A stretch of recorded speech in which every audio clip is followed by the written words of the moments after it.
पुष्पा नाम सुनकर फ्लावर समझे क्या? फायर है फायर। दोस्तों, ये डायलॉग सुनते ही दिमाग में लाल चंदन की तस्करी और जंगल की वो रहस्यमयी दुनिया झलकने लगती है जो कि फिल्म पुष्पा ने हमको दिखाई थी। लेकिन क्या आपने सोचा है कि लाल चंदन की लकड़ी इतनी खास क्यों होती है? इसकी लकड़ी से खुशबूदार तेल निकलता है और कई एक्सपेंसिव चीजें भी बनती है, जिससे कि ये करोड़ों में बिकती है। भारत से लेकर विदेशों तक इसकी डिमांड आसमान छू रही है। तो आज हम आपको बताएंगे कि लाल चंदन की खेती आखिर होती कैसे है, इसे उगाने के लिए किस तरह की जमीन और देखभाल की जरूरत होती है और कैसे सालों की मेहनत के बाद ये सोने जितनी अनमोल लकड़ी तैयार होती है।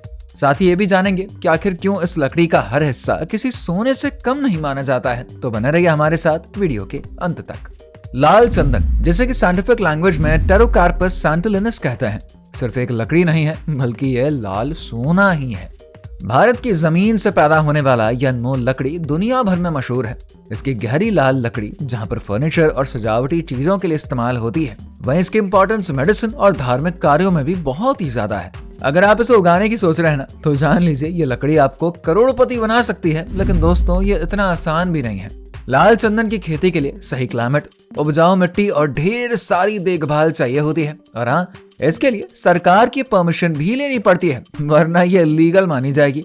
और हाँ, अगर आप भी अपनी किस्मत फ्लावर नहीं फायर बनाना चाहते हैं तो इन सब बातों का ध्यान रखना ही पड़ेगा। लाल चंदन की खेती के लिए गर्म और ड्राई क्लाइमेट को सबसे बेहतर मानता है। ये मुख्य रूप से भारत के आंध्र प्रदेश, कर्नाटका और तमिलनाडु जैसे साउथ के स्टेट्स में उगाया जाता है। इसका सबसे बड़ा फायदा यह है कि यह 25 डिग्री सेल्सियस से 40 डिग्री सेल्सियस तक के तापमान में आसानी से उग सकता है। खास बात यह है कि लाल चंदन कम पानी और सूखे में भी जिंदा यानी कि उगने की कैपेसिटी रखता है, जिससे कि इसकी देखभाल थोड़ी सी आसान हो जाती है। मिट्टी की अगर हम बात करें तो उसे उगाने के लिए बलुई दोमट मिट्टी सबसे ज्यादा अच्छी होती है। आपको बता दें, मिट्टी का पीएच लेवल 6.5 से 7.5 के बीच ही होना चाहिए। साथ ही मिट्टी में जल निकासी का ध्यान रखना बहुत ही जरूरी है, क्योंकि अगर पानी जमा होता है ना, तो पौधों की जड़ों को नुकसान हो सकता है। सही मिट्टी और क्लाइमेट का चुनाव करने पर यह खेती न केवल प्रॉफिटेबल होती है, बल्कि इसे एक सक्सेस बिजनेस में भी बदला जा सकता है। जब मिट्टी और क्लाइमेट का डिजाइन हो जाता है, तब उसके बाद लाल चंदन की खेती को अच्छी तरीके से करने के लिए खेत को सही से तैयार करते हैं। इसके लिए सबसे पहले खेत को अच्छी तरीके से साफ करते हैं। पत्थरों, खरपतवार और पुराने पेड़ों को हटा दिया जाता है ताकि जमीन पौधों के लिए बिल्कुल तैयार हो सके। इसके बाद मिट्टी को गहराई तक जोता जाता है ताकि पौधों की जड़ें आसानी से फैल सके और न्यूट्रिएंट्स को वो एब्जॉर्ब कर सके। पौधों के लिए 30 बाय 30 बाय 30 यानी कि 30 सेंटीमीटर लंबाई, चौड़ाई और ऊंचाई वाले गड्ढे बनाए जाते हैं। हर गड्ढे के बीच करीब 10 से 12 फीट की दूरी होती है ताकि पौधों को सफिशिएंट सनलाइट, एयर और न्यूट्रिशन बराबर मिले। जब गड्ढे तैयार कर लिए जाते हैं, तब गड्ढों में गोबर की खाद, वर्मी कंपोस्ट और नाइट्रोजन, फास्फोरस, पोटेशियम जैसे फर्टिलाइजर्स को इस पर डालते हैं। इससे मिट्टी उपजाऊ बनेगी और पौधों को शुरू से ही बेहतर न्यूट्रिएंट्स मिलेंगे। खाद डालने के बाद मिट्टी को करीब 15 दिनों तक ऐसे ही छोड़ दिया जाता है ताकि उर्वरक मिट्टी में अच्छे से मिल जाए। इसके बाद पौधे लगाने के लिए खेत पूरी तरीके से अब तैयार है। खेत को पूरी तरीके से तैयार करने के बाद बारी आती है सीड्स को लगाने की। और आपकी जानकारी के लिए बता दें, लाल चंदन का सीड कोट काफी ज्यादा हार्ड होता है, इसीलिए इसे स्प्राउटेड यानी कि अंकुरित करना थोड़ा सा मुश्किल हो जाता है। अरे, परेशान होने की कोई जरूरत नहीं है, क्योंकि सही मेथड का यूज किया जाए तो हम काम को आसान भी बना सकते हैं। ऐसी सिचुएशन में सबसे पहले बीजों को 24 घंटों तक पानी में भिगो दिया जाता है। और अगर स्प्राउटेड का प्रोसेस थोड़ा तेज करना होता है ना, तो वो ठंडे पानी की जगह हल्के गर्म पानी का ही यूज करते हैं। इसके बाद इन बीजों को नर्सरी बैग या फिर छोटे गमलों में लगा देते हैं और इस बात का अच्छे से ध्यान रखते हैं कि मिट्टी में नमी बने रहे, लेकिन पानी ज्यादा ना हो। लगभग 1-2 महीने में सीड्स अंकुरित हो जाते हैं और छोटे छोटे पौधे फिर निकलने लगते हैं। जब ये पौधे 25 से 30 सेंटीमीटर की ऊंचाई तक बढ़ जाते हैं ना, तब इनको खेत में ट्रांसफर करने का काम किया जाता है। आपको याद होगा, हमने पहले ही जमीन तैयार करने का प्रोसेस आपको बताया था, जिसमें मेजरमेंट के हिसाब से गड्ढे तैयार करते हैं। अब उसी में इन पौधों को लगा देते हैं। खेत में लगाने के बाद पौधों को तुरंत पानी दिया जाता है ताकि वो नई मिट्टी में आसानी से एडजस्ट कर सके। इसके बाद इन्हें बस थोड़ी सी देखभाल की जरूरत पड़ती है। लाल चंदन की खेती में पौधों की देखभाल बेहद ही जरूरी है। शुरुआत में इन पौधों को ज्यादा पानी की जरूरत नहीं होती, लेकिन पहले 2 सालों तक हल्की सिंचाई करना बेहद ही जरूरी है। इसमें हर 15 से 20 दिन के गैप पर पानी से सिंचाई करी जाती है। बारिश के मौसम में सिंचाई की जरूरत नहीं होती क्योंकि नेचुरल वाटर ही काफी होता है।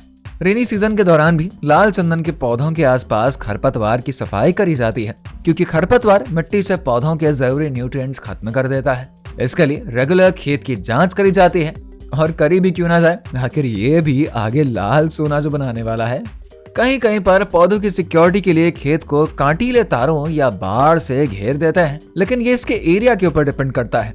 इससे पौधों को जानवरों और चारों से भी बचाया जा सकता है। सही देखभाल और रेगुलर ध्यान देने से लाल चंदन के पौधे तेजी से और हेल्दी तरीके से बढ़ते हैं। अब हम बात करते हैं मैन्योर और फर्टिलाइजर की, जो कि लाल चंदन के पौधों को बढ़ने में सबसे ज्यादा मदद करता है।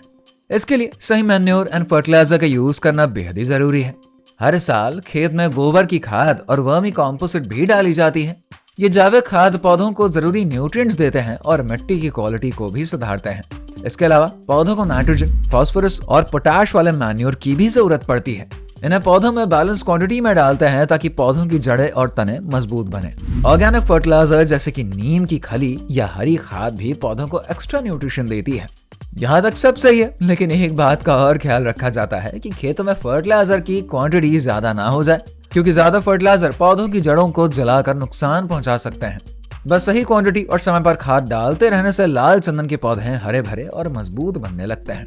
लाल चंदन के पौधों को बीमारी और कीड़े मकोड़ों से भी बचाने के लिए थोड़ा सा ध्यान दिया जाता है। लाल चंदन के पौधों को सफेद मक्खी और दीमक जैसे इंसेक्ट्स यानी कि कीटों से खतरा होता है। ये पौधे की पत्तियों और जड़ों को नुकसान पहुंचाते हैं। इनसे लाल चंदन के पौधों को बचाने के लिए नीम का तेल या फिर किसी अच्छे ऑर्गेनिक पेस्टिसाइड्स का छिड़काव भी करते हैं। ये नेचुरल तरीका पौधों को सुरक्षित रखने में मदद करता है। इसके अलावा लाल चंदन के पौधे कभी कभी फंगल इन्फेक्शन के भी शिकार हो जाते हैं। इससे बचने के लिए कॉपर सल्फेट का हल्का सा छिड़काव किया जाता है और ध्यान रखा जाता है कि छिड़काव सुबह या शाम के समय ही किया जाए ताकि पौधों को कोई भी नुकसान न पहुंचे। इन अनमोल खजाने के लिए सबसे जरूरी होता है इसकी रेगुलर मॉनिटरिंग, जिससे कि किसी समस्या के सिम्टम्स दिखने पर तुरंत उसका सोल्यूशन निकाला जा सकता है। लाल चंदन के बारे में बताते बताते अभी हम आपको एक इंटरेस्टिंग बात बताना तो भूल ही गए। कोई बात नहीं, अभी हम बता देते हैं। दोस्तों, जब लाल चंदन के पौधे खेत में लगाए जाते हैं ना, तब उनके बीच अच्छी खासी जगह छोड़ी जाती है। ये हमने पहले भी आपको बताया है, पर आपने अभी तक सोचा कि आखिर ये जगह छोड़ी क्यों जाती है।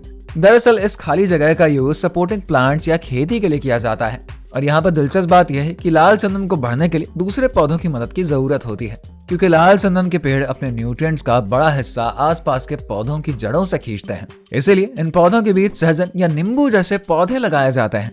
ये पौधे न केवल जमीन की फर्टिलिटी बनाए रखते हैं, बल्कि लाल चंदन को बढ़ने में भी ये मदद करते हैं। साथ ही सपोर्टिंग प्लांट से न सिर्फ खाली पड़ी जमीन का पूरा यूज हो जाता है, बल्कि और भी आमदनी मिल जाती है। ये प्रोसेस लाल चंदन की खेती को नेचुरल तरीके से लाभकारी बनाता है। अब लाल चंदन का पेड़ धीरे धीरे बढ़ता है और इसे पूरा तैयार होने में लगभग 12 से 15 साल का समय लगता है। इस दौरान पेड़ों की छटाई करी जाती है ताकि उनकी विकास सीधी और मजबूत हो। छटाई के दौरान सूखी और कमजोर डालों को हटा देते हैं। इसके बाद लाल चंदन के पेड़ करीब 15 से 18 साल के हो जाने के बाद इनकी कटाई करी जाती है। कटाई करने के बाद लाल चंदन की लकड़ी को लोकल मार्केट, टिम्बर इंडस्ट्री और इंटरनेशनल मार्केट्स में बेचा जाता है। इसकी लकड़ी को रेड सैंडलवुड भी कहते हैं। ये न केवल अपनी खुशबू के लिए फेमस है, बल्कि इसकी मांग मेडिकल फील्ड में भी बहुत ही ज्यादा है। इसके ऑयल का यूज मानसिक शांति, स्किन की देखभाल, शारीरिक थकान को दूर करने और धार्मिक आयोजनों में किया जाता है। इसकी लकड़ी से बनी वस्तुएं काफी लग्जूरियस और एक्सपेंसिव होती हैं। इंटरनेशनल मार्केट में इसकी कीमत माला माल बना देती है। लाल चंदन की लकड़ी की कीमत सुनकर तो आप दंगी रह जाएंगे, क्योंकि 1 किलो लाल चंदन लकड़ी की कीमत करीब 26,000 से 30,000 रुपए की होती है और एक पेड़ से औसतन 20 से 25 किलो लकड़ी मिल ही जाती है, जिसकी कीमत 5 से 6 लाख रुपए हो सकती है। वहीं अगर इसे टन में गिना जाए ना, तो 1 टन लाल चंदन लकड़ी की कीमत 2 करोड़ रुपए तक पहुंच जाती है। आपको बता दे, लाल चंदन की कीमत इतनी ज्यादा उसकी रेयरिटी की वजह से है। सबसे जरूरी बात, लाल चंदन की खेती करने और सेल करने से पहले भारत सरकार से परमिशन और फॉरेस्ट डिपार्टमेंट से लाइसेंस भी लेना होता है। अगर बिना परमिशन के आपने लाल चंदन को सेल किया ना, तो ये इलीगल होगा, जिसके लिए पनिशमेंट भी मिलेगी। वैसे इसकी खेती और बिजनेस को आप लीगल प्रोसीजर्स के साथ शुरू कर सकते हैं।